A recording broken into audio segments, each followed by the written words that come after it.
Mnafikiri kwamba wanaume hawana mapepo? Wanayo mengi sana. Sifu Yesu Kristo. Ni vile tu hamjawahi kuyaona, pengine kuwaona, sijui wanaanguka, sijui wanafanyaje, lakini sio kwamba hawana. Wanayo mengi mno. Angalia, mengi yao yamejificha kwenye sehemu kuu mbili: tabia na jitihada zao. Jambo ambalo sio rahisi kugundua. Kwa nini kwenye tabia? Unaweza ukakuta mwanaume ana aina fulani ya tabia ambayo hiyo tabia ndio inatumika kutafuna kipato chake na ajui.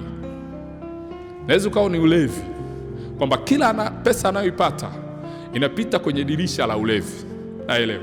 Anaweza akawa addicted kwenye jambo fulani, na hilo jambo ambalo yuko addicted ndio likawa linapitisha kipato chake kwenda, au zinaweza zikawa zimejificha kwenye eneo ya kazi yake au malengo yake. Kwa hata hasa usiku na mchana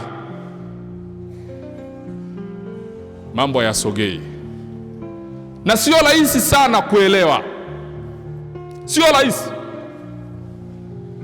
Sasa shetani anafanya kazi kwa ustadi mkubwa sana kulingana na uelewa wa mtu, nafasi ya mtu na mazingira ya mtu. Kwa sababu anajua kabisa, nikiwa ndani ya huyu mtu nikamzuia, ataenda kanisani, atasali, yanaweza yakalipuka, yatatolewa. Lakini tukijificha kwenye eneo lake la kazi, sio rahisi kugundua. Ndio maana sasa siku hizi shetani anaweza sikuzuie kupata ajira, ukapata ajira, lakini baada ya kupata ajira akafungua mlango wa kuhakikisha kwamba ile ajira uliyopata kwenye maisha yako haikuletei mafanikio ya aina yoyote.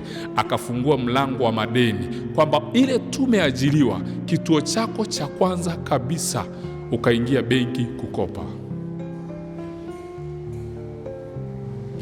na unakopa zile pesa ulizokopa, haufanyii cha maana. Unashangaa hakuna chochote ulichofanya. Pengine kama umejitahidi sana, umenunua vitu vya ndani au umenunua kauwanja, na usipoangalia maisha yatakupiga, utajikuta unauza na katika uwanja, unabaki kwenye deni. Sasa shetani anahakikisha anakutumikisha kwenye hilo deni.